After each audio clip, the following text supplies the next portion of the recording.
Enfin, notre programme d'immigration et éducation pour tous débute. Salut tout le monde et bienvenue sur Zero One Motivation. Si tu n'es pas encore abonné, je t'invite à t'abonner parce que le contenu que nous publions sur cette chaîne t'aidera d'une façon ou une autre, je ne sais pas, mais je t'invite à t'abonner et surtout à activer la cloche de notification. Si tu l'es déjà, n'hésite pas à liker la vidéo si la vidéo t'a plu et aussi à laisser ton avis en commentaire. Comme je vous l'ai dit et comme dans mes vidéos précédentes je mentionnais, j'allais débuter à créer du contenu pour des opportunités d'études à l'extérieur, que ce soit moins coûteuses ou encore gratuites.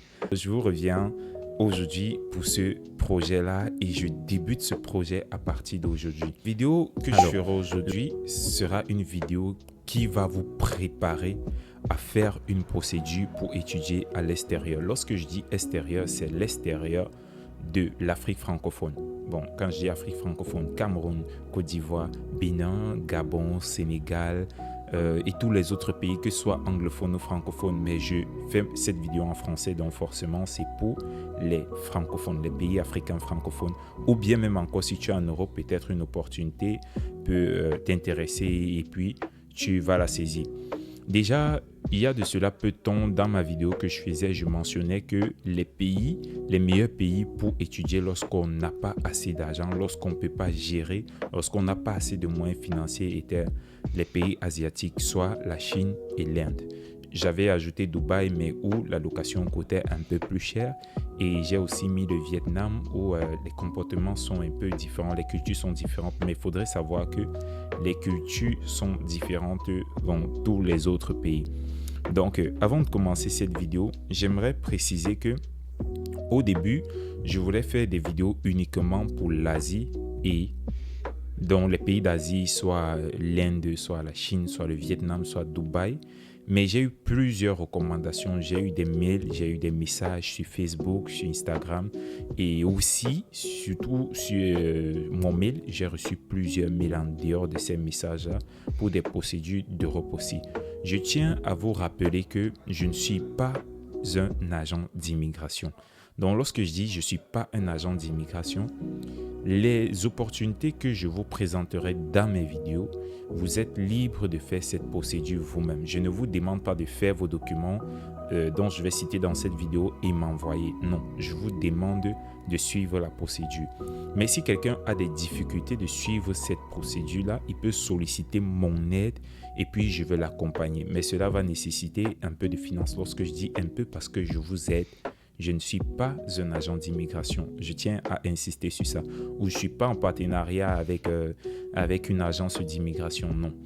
Donc, pour commencer, je vous ai parlé des pays d'Asie parce que lorsque vous regardez les conditions de vie de l'Asie, le niveau de vie est moins coûteux, je vais même dire que l'Afrique. Soit les maisons, ça veut dire la location, ta santé, les médicaments et autres.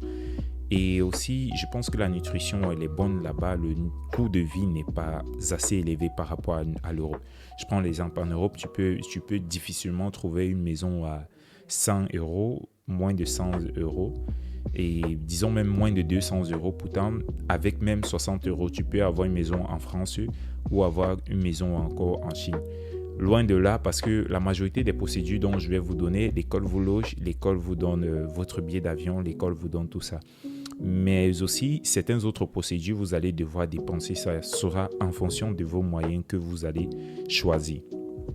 Alors, on aborde le point de cette vidéo. Le point de cette vidéo, c'était lequel? Quand est-ce que nous sommes prêts à aborder une procédure? J'aimerais d'abord vous dire que lorsqu'on fait une procédure, on ne se précipite pas. Parce que c'est un truc qu'on apprend avec l'expérience, d'échec en échec. Il y a des gens chanceux, à leur premier coup, ils trouvent directement une école où ils vont fréquenter, mais pour la majorité des cas, c'est pas souvent ça. Il faut qu'il ait des échecs et parfois ces échecs même ne vous précisent pas pourquoi ils ont refusé votre dossier. Je faisais des vidéos dans le passé sur ma chaîne, sur les CV, comment tester son CV, comment faire un CV. Mais j'ai constaté que les gens n'étaient pas trop intéressés, alors que cela représente souvent 30% des refus, que ce soit pour des travailleurs, que ce soit des étudiants. Il y a le projet et il y a le CV. Certains gens ne savent pas comment on fait un CV, ne savent pas comment le CV... comment on fait un CV pour tel pays, parce que pour tous les pays, le CV varie en fonction du pays. Si c'est un stage, si c'est un programme exchange, donc si tu es en train de changer de semestre d'une école à une autre à l'extérieur, si c'est un stage pour le travail, si c'est peut-être, les CV varient. Si c'est même en Asie, si c'est au Canada, chacun a son CV. Alors, quand est-ce que nous sommes prêts pour une procédure? Pour être prêt pour une procédure, il y en a plusieurs critères qui entrent en compte. Premièrement, vous devez avoir un passeport. On ne met pas le visa sur la carte d'identité, non. Donc, le premier document qui montre que vous êtes prêt pour voyager, c'est un passeport.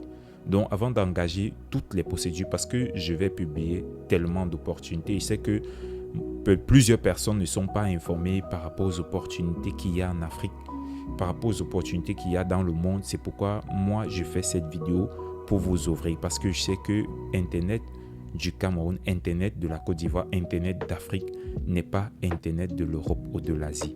Alors, je viens vous présenter ces opportunités-là que je réussis à avoir. Je commence. J'ai dit, première condition, c'est d'avoir un passeport. Vous êtes prêt lorsque vous avez un passeport.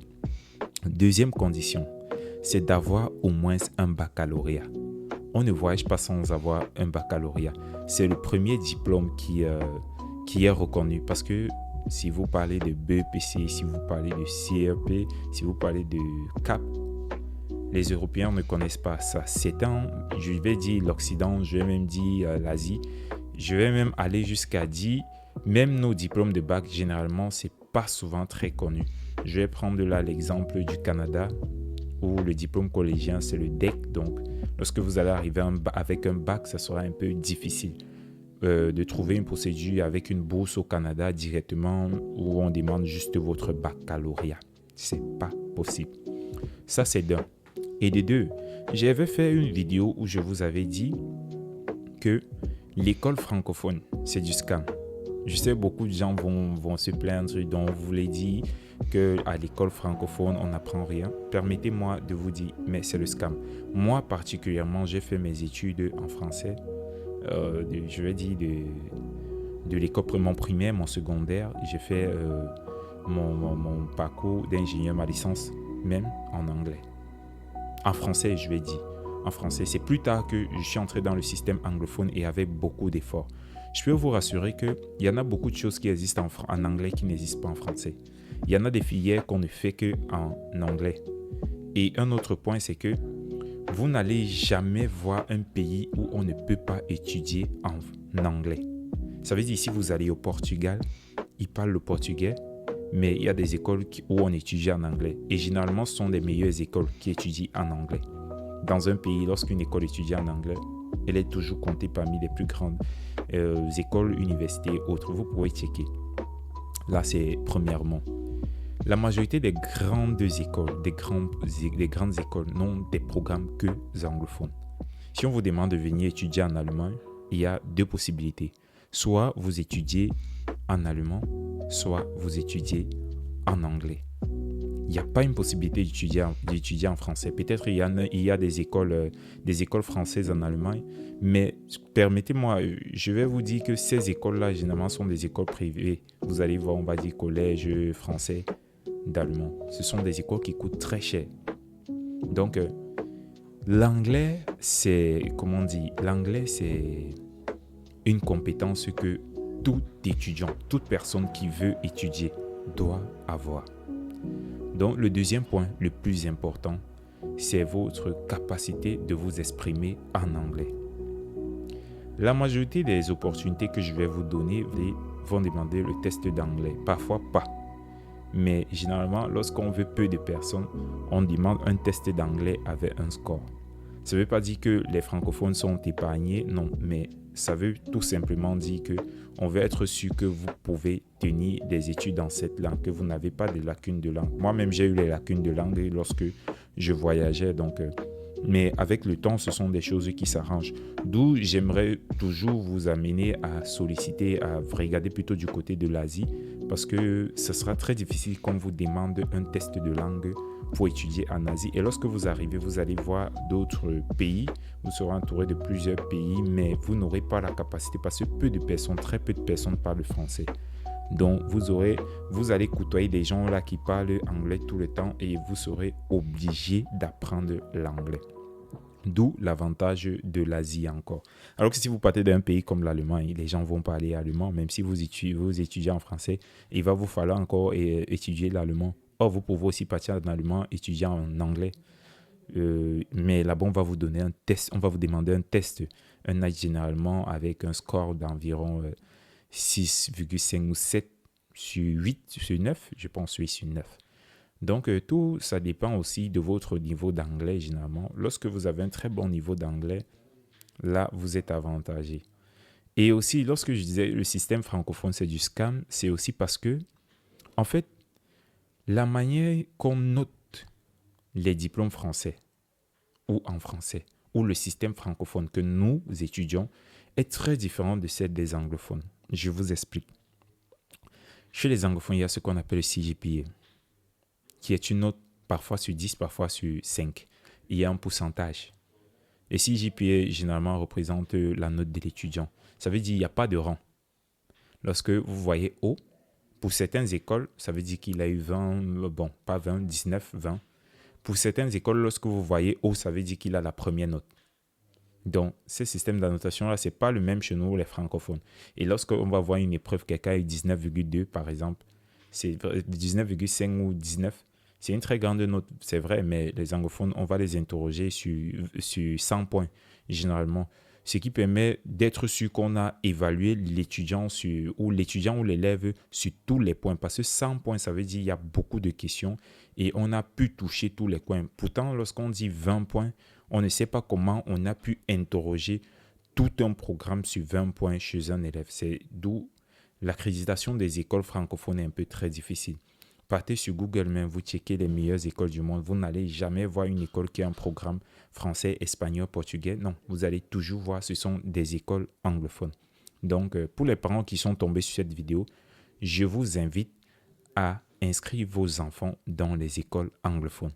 Ou encore, s'il se fait déjà trop tard, d'inscrire des enfants dans les cours de langue. De telle sorte que lorsqu'ils auront fini le bac, ils vont directement faire des tests de langue et avoir des opportunités. Généralement, la majorité des enfants ne réussissent pas à s'en sortir, ne réussissent pas à saisir des opportunités de bourse parce qu'ils n'ont pas de tests d'anglais. Parce que pour les grandes écoles aux États-Unis, en Angleterre, vous allez voir que généralement, on demande d'abord le test de langue même avant de regarder ton score. Ça veut dire, pour être éligible à postuler pour ça, il faut même d'abord avoir un test de langue, un certain niveau. Donc là, c'est un point. Un autre point. Le troisième point, c'est la légalisation des diplômes. Et pour ça, j'aimerais vous dire, c'est là où les francophones ont un très gros problème parce que nos bulletins, nos listings de notes, nos relevés de notes, en dehors du diplôme, ne sont vraiment pas dans la norme anglophone. Et on a trop de problèmes. Certains se disent que c'est même la raison pour laquelle les francophones ne peuvent pas postuler pour les écoles anglophones. Mais tenez-vous prêts, ce n'est pas le cas. C'est vrai, c'est un blocus, mais ça ne veut pas dire que c'est impossible. Parce qu'il y a une manière de convertir les notes. Lorsque vous avez un représentant quelque part, il peut facilement le faire pour vous. C'est pourquoi vous allez voir dans certains pays, il y a des diplômes qui ne passent pas lorsqu'on veut faire l'équivalent. Ce n'est pas parce que dans ce pays-là, ils n'utilisent pas le même système. C'est juste parce qu'il n'y a pas un représentant dans ce pays qui va montrer comment convertir ces notes-là pour d'autres notes. C'est pourquoi on vous demande généralement la traduction de vos relevés de notes. La traduction de vos relevés de notes se fait où? Premièrement, la traduction de vos relevés de notes se font dans le ministère d'enseignement supérieur. Ça veut dire qu'ils ont le système anglophone et ils ont le système francophone. Si vous êtes dans n'importe quel pays, c'est le même système. Donc, le ministère d'éducation supérieure. Ce que vous allez faire, vous allez partir au ministère d'éducation supérieure, vous allez traduire vos relevés. Lorsque vous traduisez vos relevés au ministère de l'Éducation supérieure, le ministère de l'Éducation supérieure prend directement vos relevés et met ça sous le format d'éducation anglophone. Ça veut dire qu'il y a quelqu'un là-bas qui est chargé de traduire. Et lorsqu'il va traduire, il va mettre le cachet du ministère, ce qui vous donne encore l'avantage de pouvoir postuler pour une école anglophone. Certains vont me dire qu'ils traduisent directement dans un centre de langue chez quelqu'un qui a le droit de mettre son cachet, comme on le dit généralement. Les gens qui ont fait langue à l'université, qui sont docteurs en langue, ça se fait, je ne refuse pas. Mais là, c'est pour les écoles francophones anglophones. Ça veut dire une école, par exemple, qui a un système francophone et anglophone, ils vont comprendre directement. Mais si c'est une bourse étatique, je pense que lorsque vous allez mettre ce cachet, qui n'est pas un membre de l'État, ça ne passera pas. Mais lorsque c'est le ministère qui met son cachet, directement, l'école ou l'organisation qui lance les bourses reconnaissent la bourse. Ça, c'est un avantage. Donc, ne tombez plus dans les pièges de partir traduire vos diplômes n'importe où. C'est vrai qu'il y a des gens qui savent aussi convertir sans toutefois changer le cachet. Donc, ça veut dire que le bulletin reste net, mais la conversion de notes se font. D'ailleurs, moi-même, je le fais. Donc, si vous avez besoin de traduire vos diplômes, si ça ne se fait pas dans votre pays, je peux vous aider à faire sans changer le cachet. Et lorsque vous allez remettre votre diplôme, il y en a une lettre qui va accompagner ce diplôme-là qui montre la correspondance, comment il a fait pour être traduit et l'original du diplôme. On va vous appeler pour ce qu'on appelle le Verification Certificate. Donc, on va vérifier vos documents pour être sûr. Et ce document-là permet la vérification. Ça veut dire si quelqu'un ne connaît pas ça et qu'il n'a pas ce document accompagné de sa traduction et son diplôme, il sera rejeté tout simplement et sans savoir. C'est pourquoi beaucoup de personnes sont rejetées généralement pour des admissions dans des écoles anglophones et autres. Donc, j'aimerais aussi quand même vous parler de ce système de conversion de notes du système francophone pour le système anglophone et conversion et traduction en même temps. Donc ça, c'est le troisième point. Le quatrième point, c'est que il faut toujours se préparer à dépenser parce que lorsque une bourse va déjà du côté de l'État, lorsque vous allez partir à l'ambassade, même si vous êtes boursier, on va toujours vous demander vos diplômes. Et ce n'est pas l'original du diplôme que vous allez donner, non. On va vous demander un diplôme vérifié par le ministère des Relations extérieures. Généralement, on ne vous dit même pas. Mais dès que vous partez sans ça, après, on vous refuse le visa. Vous ne savez pas pourquoi. On vous refuse une fois, deux fois, trois fois. On ne peut pas vous dire parce que lorsque vous partez, surtout pour les pays européens, parce qu'on sait que lorsque vous venez, vous déposez les frais de visa et après, vous allez encore redéposer ces frais de visa. Eux, l'argent entre dans les caisses et vous avez des refus pour des raisons que vous ne connaissez pas.